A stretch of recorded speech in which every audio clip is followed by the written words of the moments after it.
Hello everyone and good afternoon. Thank you for joining us for today's webinar. This is the 6th webinar in our 11-part webinar series focused on the Child Care and Development Block Grant and investing and thinking strategically about your investments in infants and toddlers as you use your Child Care and Development Block Grant funds within your state. My name is Gina Capito, and I'm thrilled to be bringing you today's topic, which is focused on really thinking about the infant-toddler workforce and strategies to support the capacity, especially systemically, thinking about how we build systems and implement supports for working with and building the capacity of the infant-toddler workforce. This particular webinar, I've had the privilege of working closely with 0 to 3, including Katrina Coburn, on helping build some of the content of the webinar and really ensuring that we're focusing on this idea of intentional and thoughtful practice and systems building around how we work for and on behalf of infants and toddlers and the caregivers that support them, in particular the workforce that supports them. The overall webinar series, as well as the blogs that are included with these webinars, are being supported in part by the Pritzker Family Foundation, and we thank their ongoing support for thinking about birth to 3 so intentionally as such an important component of our early childhood system. At this point, I'm going to introduce Katrina and turn it over to her to give you a little bit of background on the panel itself. Thanks, Gina, and hi, everybody. I think we went one slide too far. Whoops. All right. We have 3 great speakers for the webinar today. And first we're going to be kicking off our time together with Jody Whiteman from 0 to 3. Jody is the co-director of the Professional Development and Workforce Innovations team. And she's going to be sharing an overview of both how infant and toddler teacher competencies fit into the larger PD system, and also why it's important to ensure that they are, in fact, a part of your state system. And next we'll hear from Denise Honeycutt from Arkansas. Denise is the director of the Early Care and Education Projects at the University of Arkansas and in Fayetteville. Denise is going to share how Arkansas has integrated infant-toddler competencies into their existing state system, as well as a policy plan that was created to support that integration. And then finally, we're going to hear from Kelly Slate from Ohio. Kelly is the Professional Development Coordinator with the Ohio Child Care Resource and Referral Association. And she's going to share about where they are in the process of rolling out professional development that supports competencies in infant and toddler teachers and plans that they have moving forward. We're very excited that all 3 of these experts can join us today, and they have a lot of great information to share. So I don't want to take up too much more intro time, but I do want to talk about how this webinar fits in with the others in this series that Gina mentioned. And hopefully this isn't the first one that you've attended and you've seen the list of core principles that were used in the development of the series. This particular session is going to really focus on Principles 7 and 8. Principle 7, quality as the floor for infant-toddler child care, not the ceiling. Child care effectiveness comes from quality, we all know. And for babies and toddlers who are at the very start of their lives, this access to quality has a lifetime of consequences. And Principle 8, empowered, competent, and compensated infant-toddler teachers and educators. We also all know a well-compensated, qualified, and competent workforce with adequate resources is really required to help infants and toddlers with development and learning and to support the workforce.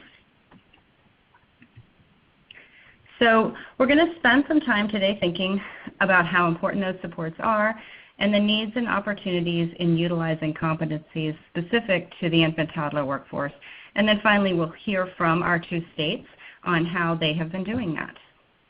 So without further ado, Jody, would you like to kick us off and tell us a little bit more about the work that your team has been doing?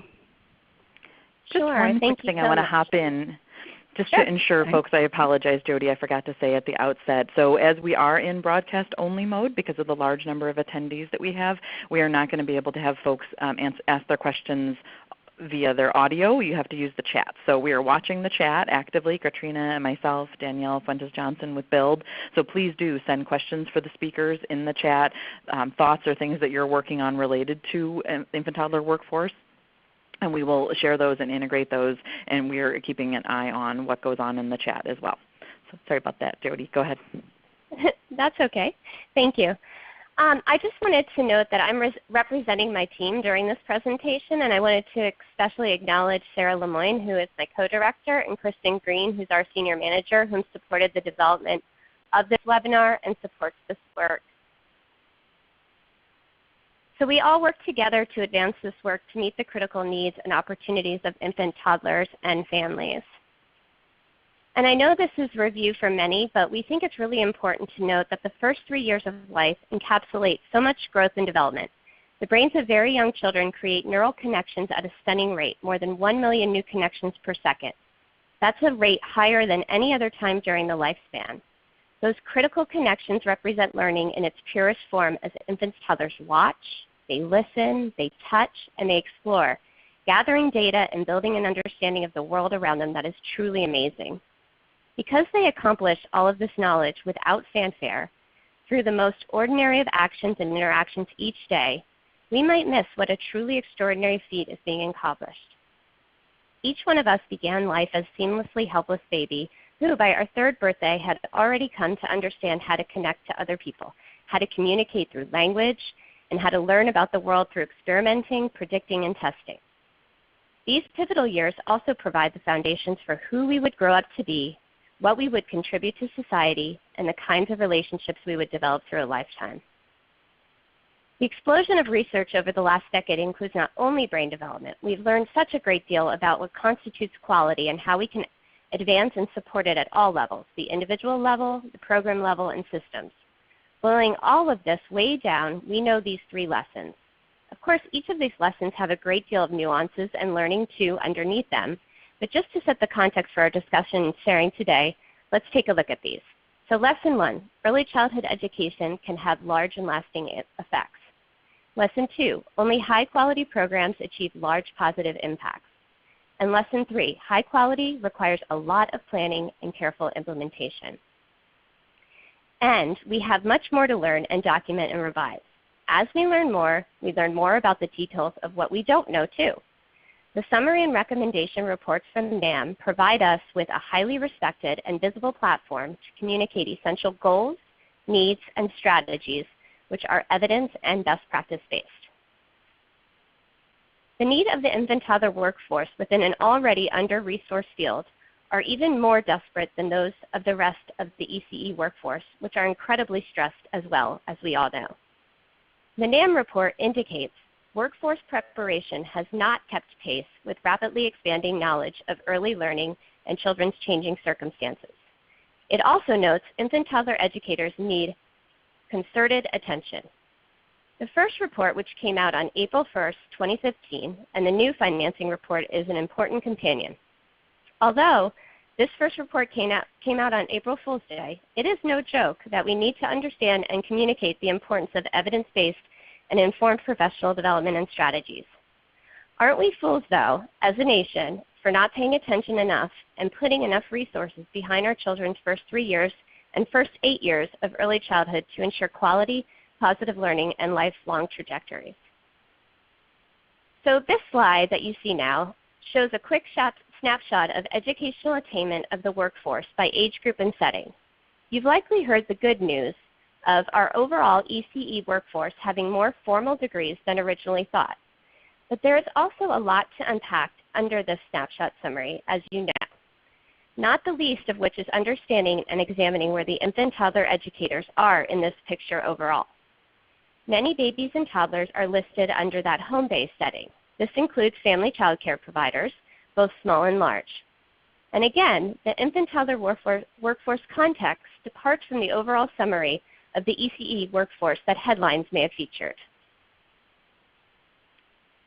On this slide, we can see the median income for center-based educators serving babies and toddlers. What this shows us is that these educators are under-resourced, which includes, of course, the literal compensation. And research suggests, on an average, families need an income of about twice the federal poverty threshold to meet their most basic needs. The United States measures poverty by an outdated standard that was developed in 1960s. The point is that even with an increased education qualifications, our educators serving the youngest and most vulnerable children are not making livable wages, as seen on this slide. They are often experiencing the same stresses of poverty and its multiple impacts which the family they serve are also experiencing. Infant-toddler educators have one of the most important jobs in the world, literally supporting critical connection in children's brains during the most crucial period of development. Part of the motivation for many people to become and remain an educator is the positive difference that they can make in the lives of children and their families. I know that's what got me into this job. What an incredibly important period birth through 3 is in the human life cycle. Working with infants and toddlers really provides amazing opportunities to make a difference every day. While today's focus is specifically on the content and PD systems that support evidence-based competencies, we are working to advance the wages and compensation of the ECE workforce, not as an add-on. Policy and advocacy efforts must include a packaged approach, which includes clearly articulated reasons for and strategies to embed and advance compensation.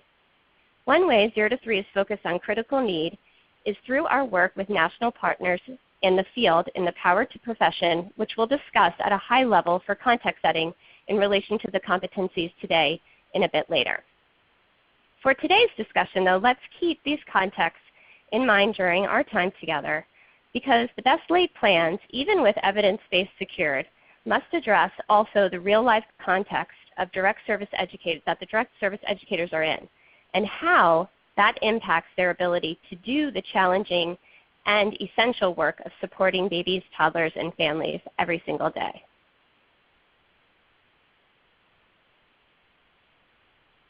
Okay, there we go.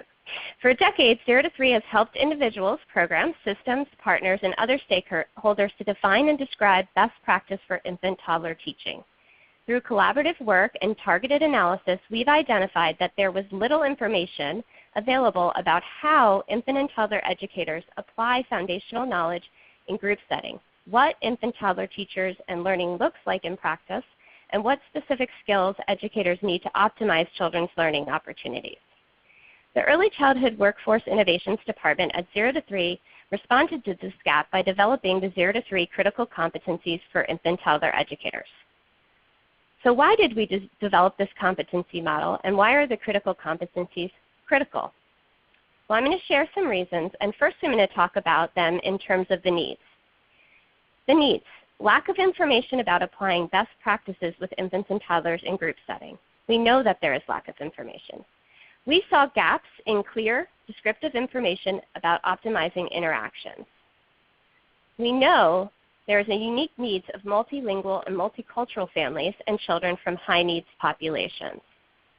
And there's desperate needs of the infant-toddler workforce to support and need to be echoed and amplified by systems that don't have pipeline or infrastructure to support them. We also see many opportunities. The impact of teacher-child interactions on children's development and learning. We are learning so much more about this, and we have so much more information about this. Increased national attention on professional development needs of the infant-toddler workforce. We have NAM report and related consensus efforts, Power to the Profession, Head Start outcomes and standard revisions, CCDBG reauthorization and increased set-asides, and much more.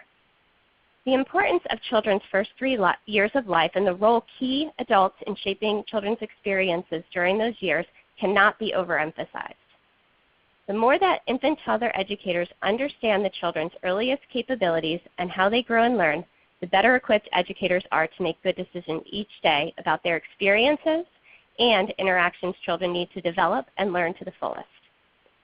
Although children are equipped with incredible drives and mechanisms for learning, those inborn learning capabilities only reach their potential in the context of a warm, responsive, and consistent relationship. A vast amount of research in young children's development provides clear evidence that during these crucial earliest years, children need those caring adults who know how to support their social emotional development, their cognitive development, and their development of language and literacy skills. Understanding children's development in these 3 primary areas provides the foundation for understanding caregiving practices that support development, the critical competencies. Attainment and application of critical knowledge, skills, dispositions can improve educator effectiveness. But we know translating key knowledge into practice can be a daunting challenge for educators, professional development providers, as well as systems that support them. 0 to 3 critical competence practice examples to help these professionals and systems that support them successfully bridge the knowledge to practice. So now let's take a look at some competency needs and opportunities. So how do we advocate for, develop, and implement partnerships, policies, and systems that respect the differences and also build common ground? Workforce capacity building, career progression, and longevity can be supported by the foundation of consistent competency expectations. These must be portable across states, portable across sectors of the field, and along a career pathway that begins with high school and continues through advanced roles and degrees. All three are very essential components of a real career pathway that can sustain the kind of long-term careers that we need to build a very strong workforce. With these three in place, PD systems can support development of professional experience, competencies, and mastery, not only for the advanced positions, but also for lifetime careers in direct work with children. Standards and competencies are critical structural supports for the workforce, our young children and their families to flourish.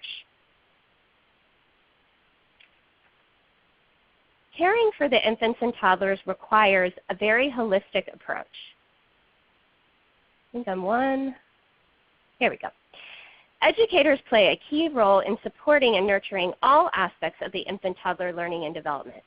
And in the best case scenarios, we know educators partnering with families, creating systems of primary care, and setting up environments that protect, engage, challenge, and nurture learning and development, and coordinating with colleagues across sectors of discipline help really to provide comprehensive services. PD systems and QRIS support the connections and critical interplay between these levels of standards and more. Competencies play a foundational role in the standards and systems, as you know.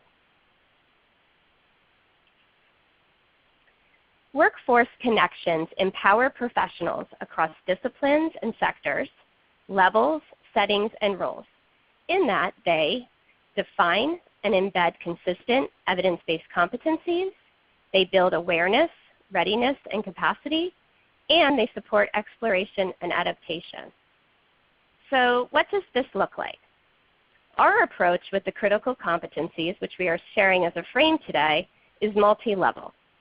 Supplementing and helping systems build on what they've already invested in to fill urgent needs with a long-term embedded emphasis, building professional development providers and faculty capacity in evidence-based and specific infant-toddler pedagogy, helping programs to enhance planning, support, and practices, and supporting individuals to reflect on and positively impact their concrete and daily practices with infants and toddlers. We recognize that to realize significant, sustainable improvements to infant-toddler teaching practices, we must intentionally and skillfully listen to, engage with, and support those at each level of influence. So this figure on the slide illustrates how the 0 to 3 critical competencies for infant-toddler educators and its foundation of the prenatal to H5 competencies fit into the tiered representation of shared and specialized standards articulated in the report Transforming the Workforce for Children Birth Through Age 8, the Unifying Foundation. This graphic we think can be helpful for thinking about how all these criteria can and do fit together in ways that help propel rather than bog down our workforce and the people in the systems that support them. The roots and trunk of the tree represents the competencies needed by the wider EC field, not just early care and education. As you looked at the tree and you travel up the tree graphic, you see more specialized and specificity. National consensus through the Power to Profession work has successfully collaborated to build upon these areas, including the 0 to 3 competencies. 0 to 3 is proud to be a part of the 15 national organizations which comprise the Power to Profession Task Force, and we encourage you to engage in dialogue to ensure that the Power to Profession recommendations are authentic. We need to all be on the same page within the field first before we can expect and affect results. So let's look at the workforce connections. 0 to 3's prenatal to age 5 competencies broadly address all areas of professional practice for those serving young children and families in a variety of different roles across a variety of different disciplines. For example, early care and education, early identification and intervention, mental health, physical health, and child welfare and social services. This relationship between 0 to 3's core and specialized competencies are depicted on the slide in this figure. The P5, which I'm calling the prenatal to age 5 competencies, present a universal set of competencies necessary for all prenatal to age 5 service providers, supervisors, and managers. The P5 competencies are not designed to replace existing discipline-specific competencies such as the critical competencies for infant-toddler educators. Rather, they have a broad purpose to strengthen professional competence on a shared fundamental concept and to facilitate cross-sector partnership and coordinated service delivery, which we know is so very important. So maybe you remember the earlier point that I noted that there is too much work to be done not to collaborate. The critical competencies are intended to feed into, support, and enhance this work through collaboration. The National Association for the Education of Young Children, NAEYC, sets the broad professional standards that encompasses the core knowledge, skills, attitudes needed by all early educators. National partners in states and other systems also define competencies for early educators and related roles in multiple disciplines. 0 to 3 critical competencies are not intended to cover all the core competencies required for early educators or for professionals who work in other disciplines with infants and toddlers. Rather, they are designed to fill an identified gap and intentionally complement related criteria. In partnership with the organizations noted on this slide, the critical competencies have been crosswalked with the following related criteria for the early care and education field. 0 to 3 is also grateful to the Irving Harris Foundation, and I'll say a little bit more about that in a moment, as well as the owners of the above criteria for their ongoing partnerships to support the early childhood workforce. Their willingness and time to review the critical competencies and to confirm relationships with their related criteria is especially appreciated. Educator competencies can serve as an important role for multi-stakeholders, including individual educators, collaborating professionals, program administrators, professional development, training technical assistants, and higher education providers, and their organizations, agencies, institutions, and also as a basis for professional development systems. Attainment and application of critical knowledge and skills can improve educator effectiveness. But translating key knowledge into practice can be daunting, can be a real daunting challenge for educators, professional development providers, and of course the systems that support them. The 0 to 3 critical competencies for infant-toddler educators describes what educators can do to make the most of teacher interactions. If they support educators who work in group settings, focuses on pedagogy, the method of and practice of teaching, details essential and observable skill sets that effectively educators can use to optimize social emotional development, cognitive development, and language and literacy, as well as emphasize considerations for supporting high needs populations as well as multi-language learners. Here on this slide is an overview of the critical competencies model itself. As discussed, in addition to the core foundational knowledge and attitudes for all professionals who work with infants and toddlers, specialized competencies are needed for infant-toddler professionals who care for and educate children in an early childhood setting outside of the children's home. Because these critical competencies are intended specifically for educators who work in group settings with infants, toddlers, or both, they focus specifically on pedagogy and feature considerations for working with high needs populations and dual and multi-language learners. As mentioned earlier, the competencies are presented in 3 broad learning areas: supporting social-emotional development, cognitive development, and language and literacy. Each of these areas include an overview of the developmental area for infants and toddlers, a summary of infant and toddler educators' role in supporting development in that area, specific pedagogy-focused skill statements, considerations for working with high-needs populations and dual and multi-language learners, as well as examples in practice with young infants, mobile infants, and toddlers. Our work is grounded in the diversity-informed tenets for work with infants, children, and families. Through intentional action and self-awareness, we can work to make the world better for young children and families in our communities and across the globe. 0 to 3's prenatal to age 5 competencies and the critical competencies embrace and integrate the principles set forth in the Irving Harris Foundation's diversity-informed tenets. These 10 tenets provide a diversity, inclusion, and fairness lens that can and should be applied to all practices and services aimed at supporting infants, toddlers, and their families. Some tenets details are explicitly called out through the critical competencies to really highlight examples of how inclusive teaching methods and practices can apply a diversity, inclusion, and fairness lens. The tenets also are our personal department's foundational operating principles for how we do our work, which is just as important as what we do. The heart and soul of high-quality infant-toddler care and education lay in the relationships between primary caregiver and child. NAM report also states professionals need to be able to serve diverse populations. Care and education professionals with the supportive systems in which they practice need to be able to respectfully, effectively, and equitably serve children from backgrounds that are diverse with respect to family structure, socioeconomic status, culture, language, and ability. The Irving Harris Foundation tenets 3 through 7 really underpin the critical competencies focus on inclusion of specific considerations for work with vulnerable populations and considerations for work with dual and multi-language learners.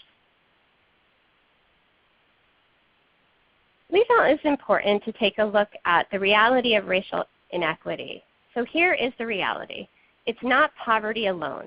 Economic hardship often goes hand in hand with other environmental stressors, as you know.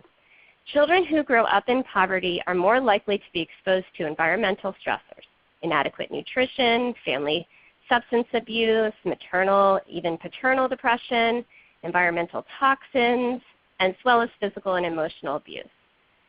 We know that children who grow up in poverty also are more likely to be less successful in school, less productive in the labor force, more prone to lifelong health problems, and more prone to increased involvement in criminal activity. The infant-toddler workforce mirrors the families that they serve, and therefore often are also experiencing these same stress factors. Timing matters. Early adversity affects the rapid developing brain that we talked about, and this is happening at the most sensitive period. So we're making progress in defining and professionalizing the infant-toddler educator field and workforce as a country, as a team, together. Every professional needs to define its contribution to society, what it can bring to improve the well-being of its members. We're doing that. We're basing it on research. It's based on expertise and knowledge of the field. We're doing it to support the connectedness to the state CKCs, and we're basing it on reflective practice. The critical competencies really try to unite and knit all of these key ideas, concepts, and practice and skills together. Again, we recognize that to realize significant, sustainable improvements to infant-toddler teaching practices, we must intentionally and skillfully listen to, engage with, and support those that are at each level of influence. Our strategies and offerings help build awareness, readiness, and capacity, and there are some examples that are listed here on the slide in regards to our critical competencies for infant-toddler educators. We work in partnerships to help states, systems, programs, and individuals explore and adapt the competencies into the daily interactions through competency-based professional development and tools. And we've had an amazing opportunity to pilot these critical competencies in 4 states: Nevada, Pennsylvania, Arkansas, and Ohio. And Arkansas and Ohio we're so thankful they're represented today. We have potential for positively impacting interactions and quality services for more than 60,000 infant toddlers. So we want to give huge props and thanks to these pilot partners. They've helped us all learn and grow and improve so much together. And we are on this journey to advance our shared mission together. And we are grateful for their partnership and expertise. And now I will turn it over to Arkansas. Denise. Thank you, Jody. This is Denise Honeycutt. I'm the Director of the Early Care and Education Projects at the University of Arkansas in Fayetteville. And I will try to answer 4 questions with my presentation today. How does the ECE professional development system function in Arkansas? How and why did Arkansas build the critical competencies into their professional development system, and what is happening now? And how the critical competencies have integrated or aligned to the existing competencies we already have in Arkansas. And I'll share a little bit about Arkansas's policy plan that includes the critical competencies. First, I'll talk a little bit about the early care and education professional development system in Arkansas. And really, I can only speak to how we function in the state. There are other contractors that provide professional development in Arkansas, and they function a little differently than we do because they're child care aware systems. They are other colleges and universities that offer contracted professional development. But as for early care and education projects at the university, we actually, this is a state map, and this is the distribution of 2- and 4-year colleges, adult education centers, education cooperatives, and other agencies with whom we collaborate to deliver training across Arkansas. And of course, we do contract with the Division of Child Care and Early Childhood Education, which is housed in the Department of Human Services, to provide this service to the state. And all of these services, the training that we deliver across the state, is delivered free of charge to all of child care providers in the state. I'll briefly describe the relationship between the University of Arkansas Early Care and Education Projects and the trainers who work through this system, the collaborating agencies, and the Arkansas Professional Development System, or our state registry. This registry is actually housed currently at the Division of Child Care and Early Childhood Education. It was housed at previously at another contractor's at a university. The university's role in the delivery of the training is that we approve and monitor training through an application process based on their education experience, and they do have to go through the verification process through the Arkansas Professional Development Registry system. We supply the most current and up-to-date training because of ECEP's connection to the College of Education and Health Professions in the Department of Workforce Development. We have a focus on adult education principles, and ECEP has always developed its own training materials until the last few years when we began collaborating with national partners such as 0 to 3. We provide the Train the Trainer and in-service workshops for all the courses that we deliver. We provide technical assistance to trainers. We track the classes, the registration and attendance for all the courses, and we approve budgets and requests for reimbursements for all the collaborating partner agencies with whom we work. The role of the partner agencies is that they sponsor the trainers. The trainers actually make an application to the University of Arkansas Early Care and Education Projects, where we approve them based on, again, their education and experience in early childhood. We train them through a train-the-trainer method, and then the agency actually sponsors them as a trainer. And all agencies are a little different on how they sponsor the trainers. Some actually hire them as an adjunct faculty. Some do it hourly. Some do it based on contract. So they're all a little different. And we don't tell agencies how to set that up within their agency. We do give recommendations. Agencies propose budgets for course materials and how to pay the trainers. Funding, of course, comes from the Division of Child Care through our project, the Early Care and Education Project.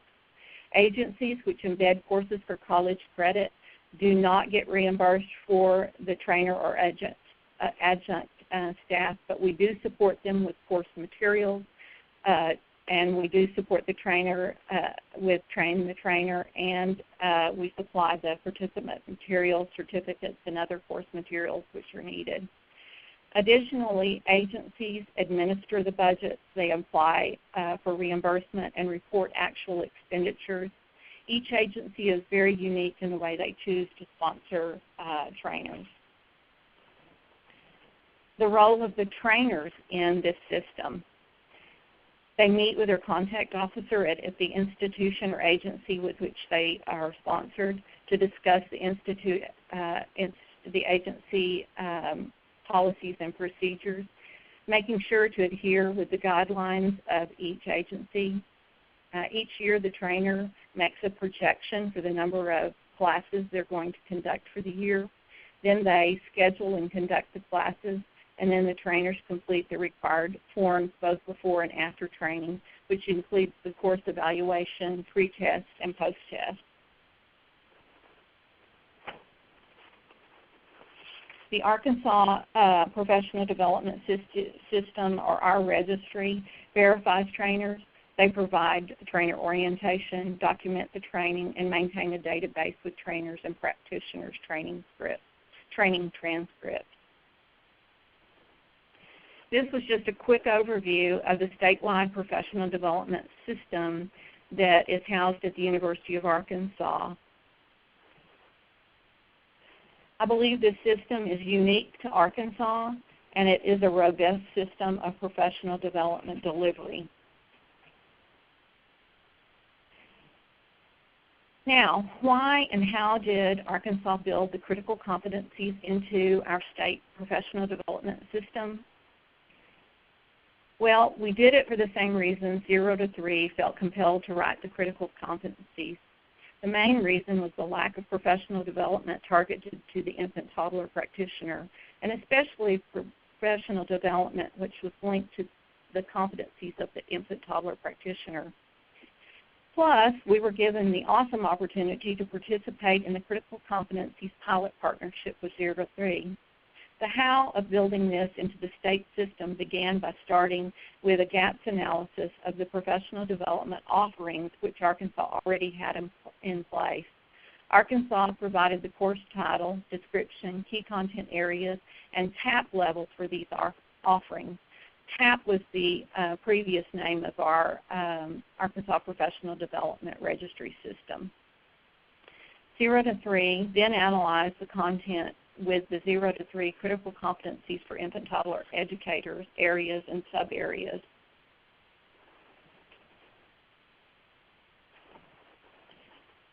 Sarah Lemoyne at 0 to 3 did a great job analyzing the Arkansas professional development offerings.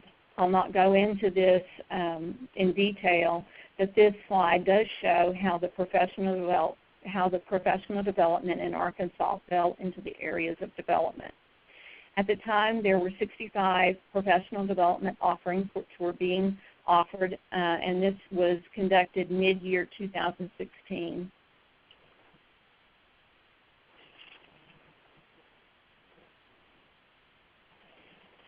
This is how the professional development offerings in Arkansas fell into the critical competencies areas of development by the Arkansas professional development levels, and we had levels of foundation, intermediate, and advanced.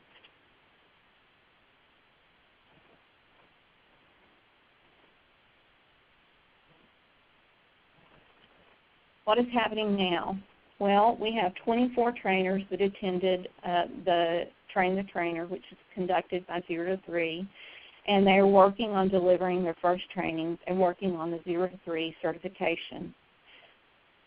Arkansas is training the critical competencies by areas. So Area 1 has been trained one time. Area 2 and 3 have been trained twice so far, and there are more trainers which are preparing to train. They've actually trained a total of 31 practitioners in those areas. Those aren't great numbers for us, but we are just now getting it rolled out and advertised and promoted within the state. The infant-toddler practitioners that I've spoken to so far have been really thrilled to have professional development which is targeted to what they do every day. Denise, could you talk a little bit about some of the training content that they're receiving in those trainings?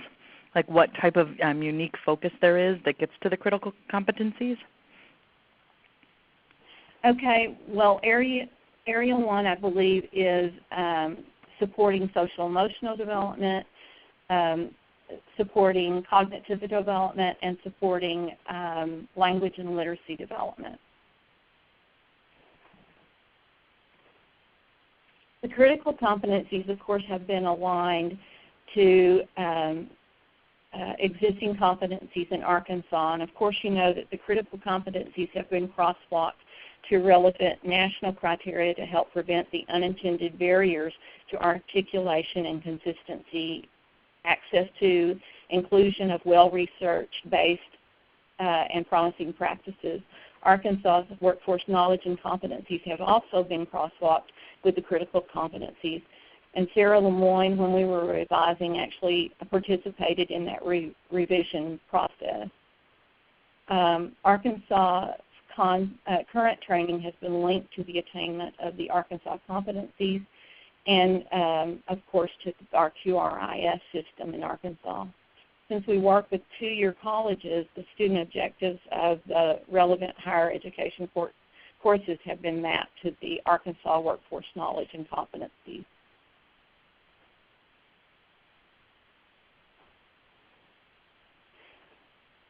The Arkansas policy plan that includes the critical competencies, of course, we do have required child care center staff to obtain 8 block hours prior to being left alone with children, and child care center staff must also obtain 15 hours of job-specific training each year, appropriate to the age of children being served.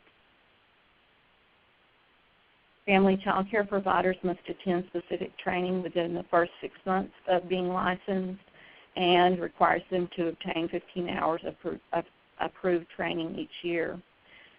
The Division of Child Care and Early Childhood Education maintains a list of contracted courses which meet all of these training requirements, and it includes the critical competencies module.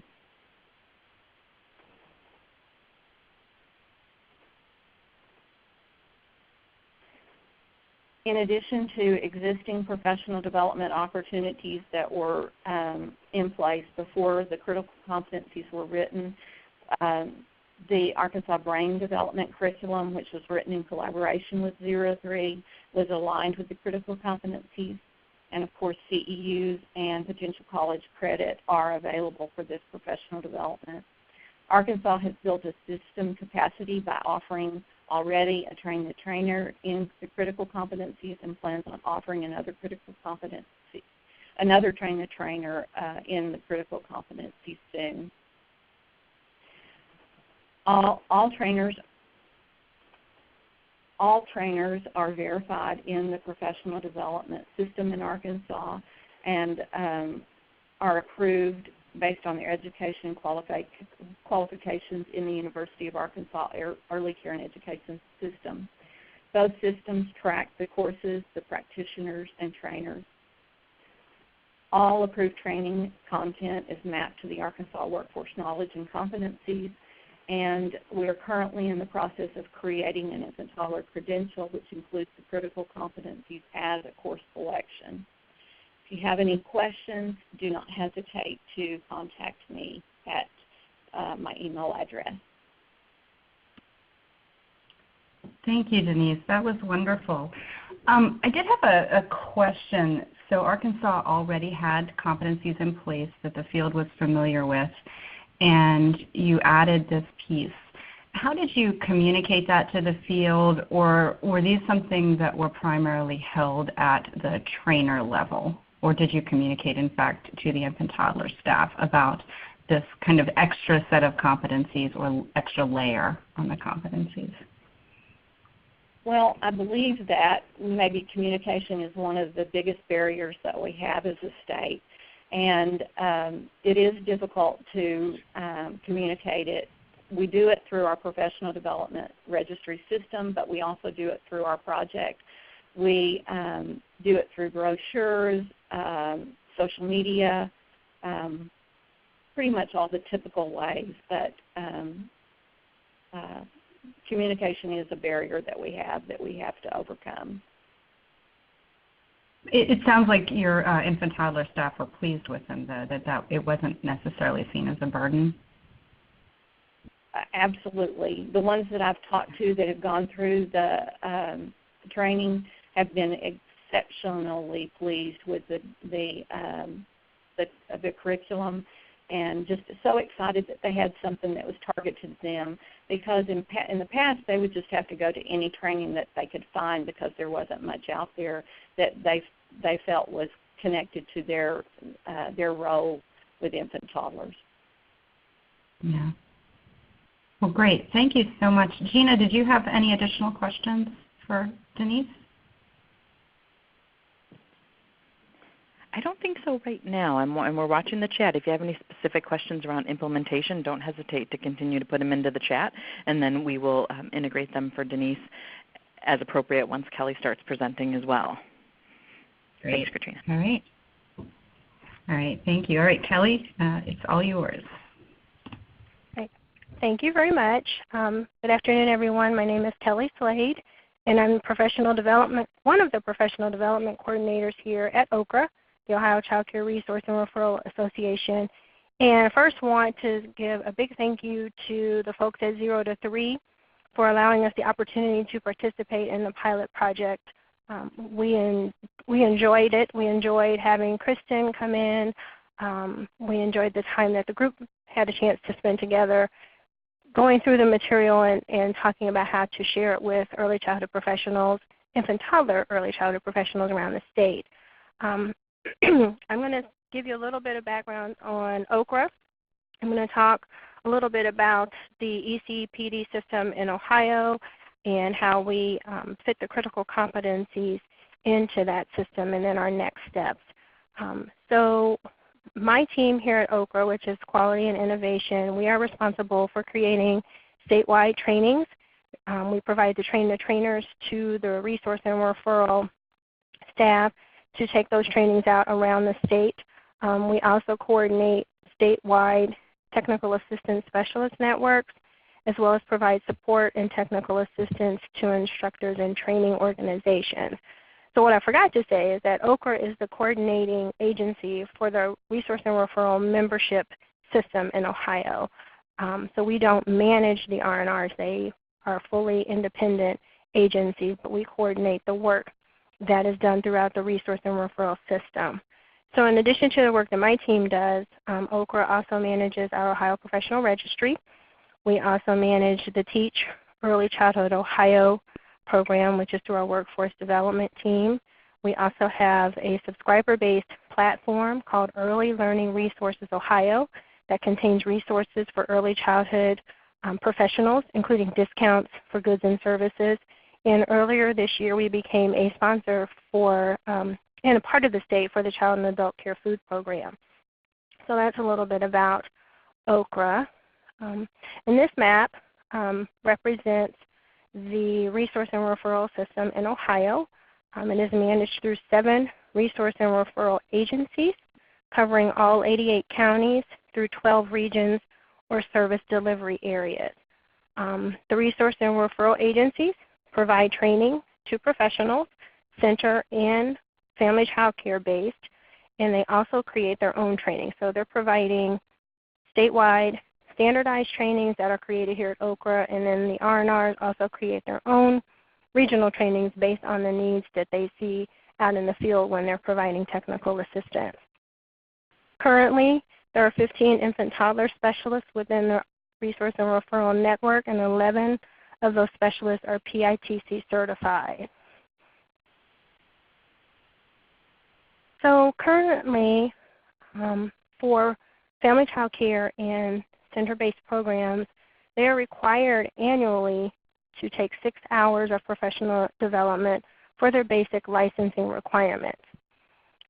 To follow the guidelines for our quality rating improvement system, which is called Step Up to Quality, they are required to take 20 hours of Ohio-approved professional development every 2 years, as long as they're participating in Step Up to Quality. And I'll talk a little bit more about Ohio-approved here in just a second.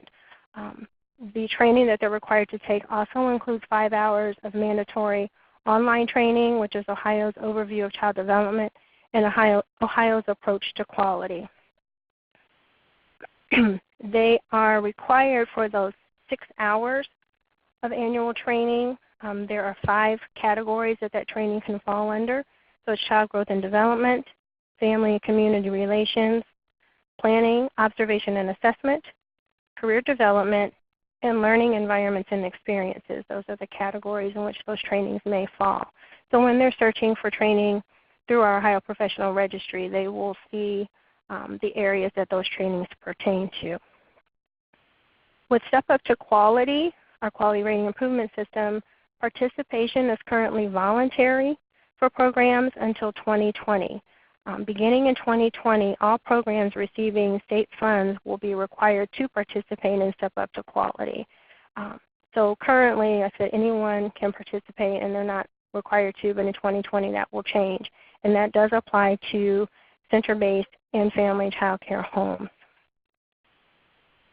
The trainings, as I mentioned, are provided by the state agencies, which include the Ohio Department of Education and the Ohio Department of Job and Family Services, which includes the Licensing Bureau, the R&R agencies, and independent training organizations, both those that are housed in Ohio, and then national training organizations as well. So the specialists provide the technical assistance to assist programs in the Step Up to Quality process. They also work closely with licensing specialists and the Ohio Professional Registry information that they have access to ensure programs have an understanding of the Step Up to Quality process and that they are able to meet the requirements for the level that they are applying for. Our Step Up to Quality system is a 5-star rating system. And again, that applies to center-based programs and family child care homes. So Ohio Approved is our statewide designation for training that has gone through a specific process. We had legislation that was put forth in Ohio basically recognizing and validating that early childhood professionals need high quality professional development to increase the quality of the experiences that children are having in programs. And prior to the Ohio approval process, all of the state agencies had slightly different requirements and processes for training approval. And it was based on content and the audience. So Ohio Department of Education had a process, Ohio Department of Job and Family Services had a process, Help Me Grow had a process, and finally everyone realized they're all working together for the same goal and work together to create the Ohio Approval Designation. And that again represents the state's consolidated effort to get on one page for professional development and the approval process. So individuals who want to become instructors within the state of Ohio must create a registry profile and submit an instructor application. And instructor qualifications are based on education and experience in the field related to the content area of the training. So that's the first step. Once they are approved as an instructor, then they can submit trainings for Ohio approval, and these trainings are reviewed against a certain specific criteria, making sure that they are research-based, they increase the knowledge and skills of the participants, give them information to improve their practice, and change their professional behaviors, as we know can all lead to an increase in the quality of experiences for the children. The approval process is all electronic. Everything is submitted through our Ohio Professional Registry and is reviewed by the Quality and Innovation team. And once they create that initial profile, the profile for non-instructor professionals is, of course, their online electronic resume, and that also applies to instructors. So their profile will contain information that relates to their instructor approvals. So if anything changes, those changes will be noted in their profile, and it also contains a complete list of training offerings that they are approved to instruct.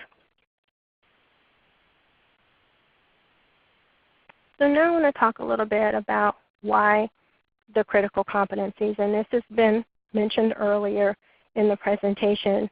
It is really important that infant-toddler caregivers see themselves in high-quality professional development.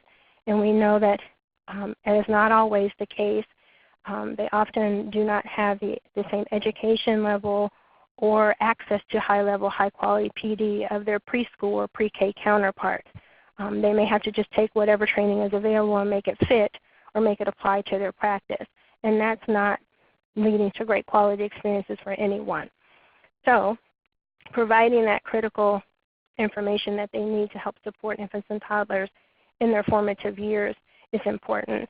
And we know that here in Ohio, and we felt that being a part of this pilot would be a great complement to other professional development that is currently offered to infant toddler caregivers in the state of Ohio. In addition to the online certificate modules that I talked about earlier, Ohio's Approach to Quality, and an overview of child development, we also have trainings that are based on Ohio's Early Learning and Development Standards, which cover birth through kindergarten entry. So those are five developmental domains that are covered in those trainings, which include social emotional, cognition and general knowledge, which include math, science, and social studies, language and literacy, physical well-being and motor development, and approaches toward learning, which includes the dispositions and attitudes that children bring to the learning process. We also currently offer 17 infant-toddler best practice modules, which take the basic foundational child development information that relating to infants and toddlers and go a little bit further with that. And those topics include working with children and understanding temperament, supporting and guiding infant-toddler behavior, and brain development.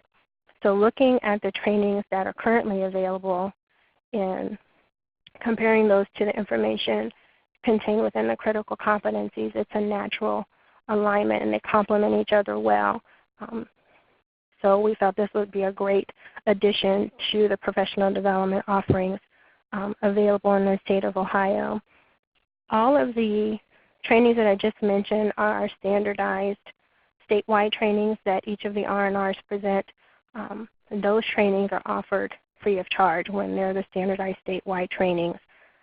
As I mentioned before, the resource and referral agencies also create their own trainings and provide those throughout their communities, and it is up to each of those R&Rs to determine whether or not they charge a fee and what that fee would be. We also, when looking at the critical competencies and considering the pilot, really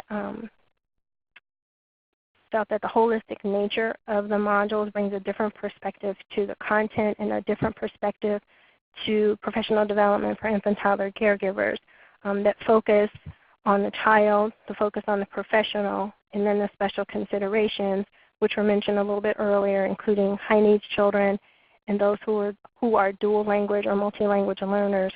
It really brings, like I said, brings a different perspective and a different lens, and it helps professionals really see how it all fits together.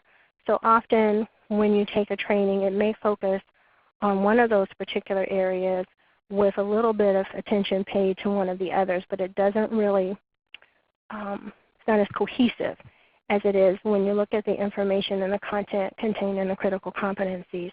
And some of the feedback from the instructors around that holistic nature, one of them told a story of how the participants in the module that they presented, which was the language and literacy module, changed by the time the training was over. They had really started to change their perspective regarding their role in language after taking the training. They had a whole different perspective, and their role in their mind at that time was a little more hands-off. But now they could see more clearly how they could really support children who are dual language or multi-language learners. We also have found that administrators who take the trainings find those special considerations areas and that content key in their work with the families in the programs that they manage. So just to kind of wrap up, yes. Kelly, can I just ask you one quick question? And there's actually a question in the chat too that maybe you can reflect on. The first I was wondering is whether or not you found that existing trainings that have been used, if those, if you see the content being modified or maybe the delivery being modified because of the presence and integration of the critical competencies. We have talked a little bit about that. We're in our next planning thinking about that. We try to do some revisions of the statewide trainings pretty regularly, so that is something that we are considering for sure. I want to read the question. Your instructors have what says. I'm not sure, how is the coursework offered?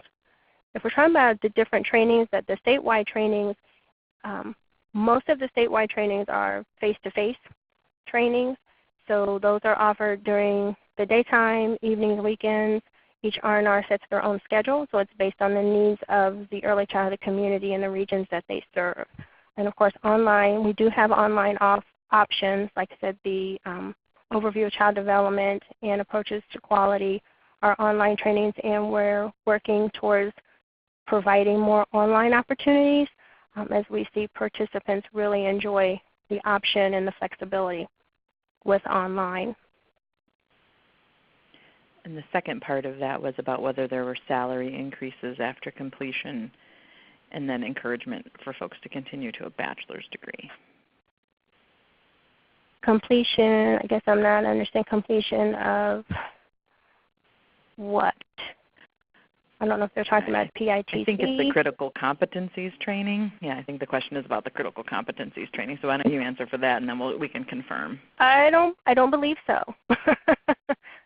If they're talking about the instructors, I don't believe so.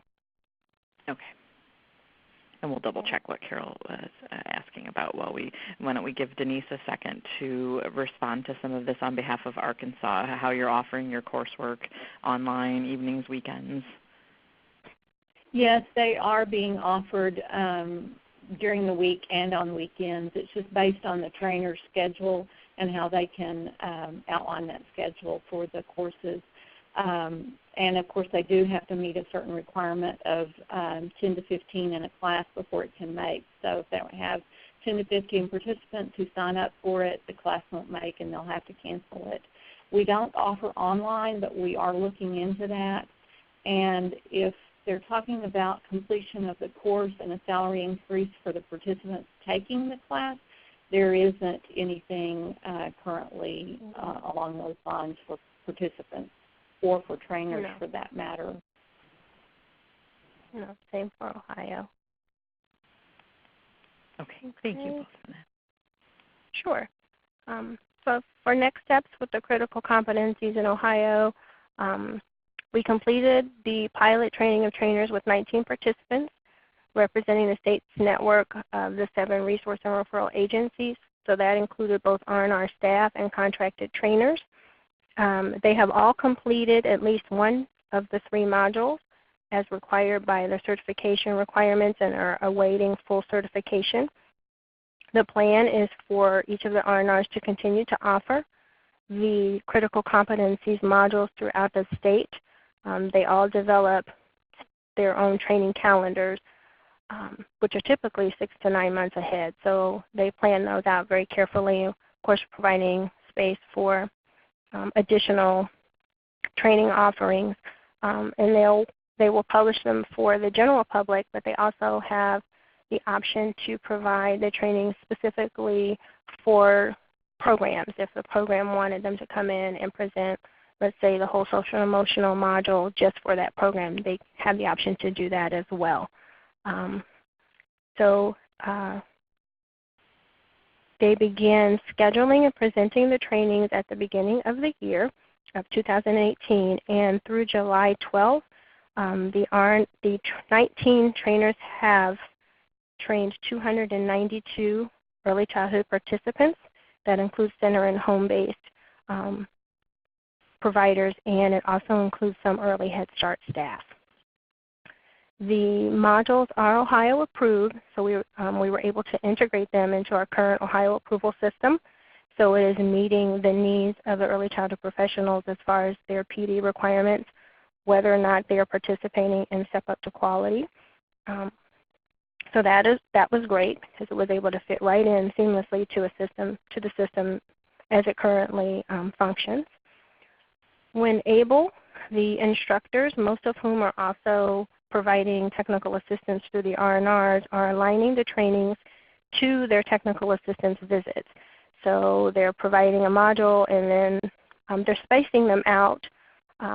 One particular instructor, she held them once a month, so that gave her time to go out and see the participants in action and talk about how they're implementing what they've been talking about and learning in the module.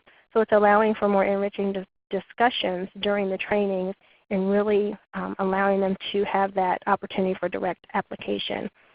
And as mentioned, we also have administrators and consultants from other areas such as early childhood mental health attending the trainings, which is broadening the scope of the impact of the critical competencies throughout Ohio. And that's it. Thanks so much, Kelly. There was a question about whether or not you're working with the Early Ed Alliance within the state. Same thing, there was a question for Arkansas as well. And I'm going to share the resource for folks that aren't familiar with that resource for supporting individuals and being able to achieve their bachelor's degree. I'm going to put the link to their website in the chat box. Not specifically, not any particular programs that I am involved in right now to answer that question.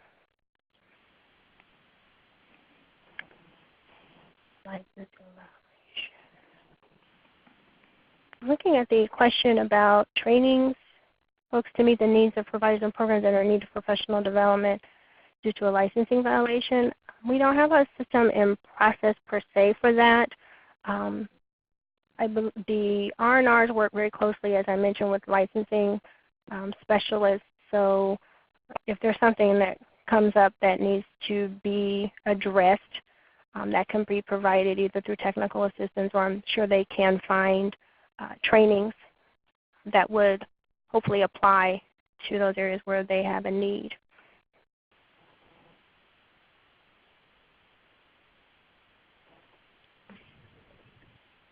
Okay. And Jody,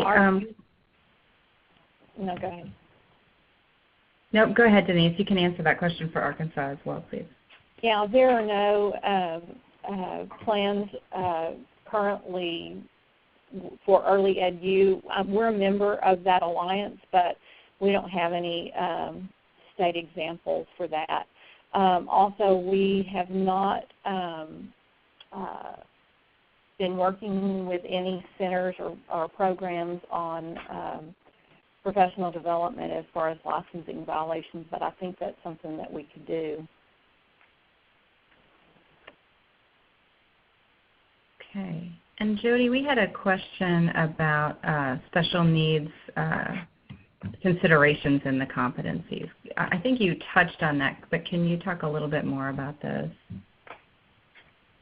Sure, yes. One of the things that was very important, we don't necessarily spell it out specifically as a competency in and of itself, but how it is embedded is specifically through highlighted considerations for the provider, for the early care and education professional, for working with high needs populations as well as dual language and multi-language learners. So it's embedded within each of those focus skill statements related to that pedagogy focus. Great, thank you. Okay, and I'm not seeing any more questions. So I just wanted to wrap up by saying thank you to all three of our presenters. I appreciate you and everyone in the audience spending time with us this afternoon. We did have just a quick kind of recommendations for states, and whether you use the 0 to 3 competencies or enhance your competencies in another way, reviewing your existing competencies to ensure that there are evidence-based practices for infant and toddler staff defined and embedded in those competencies, building awareness, readiness, and capacity for your infant toddler programs, and then supporting exploration and adaptation of those competencies in individuals. So thank you all again, and have a great rest of the day. Thank you, everyone. We'll leave the chat open for a few more minutes in case there's any questions that folks are still working on typing. And then it is possible that if you have a specific question, we can follow up via email. Thank you.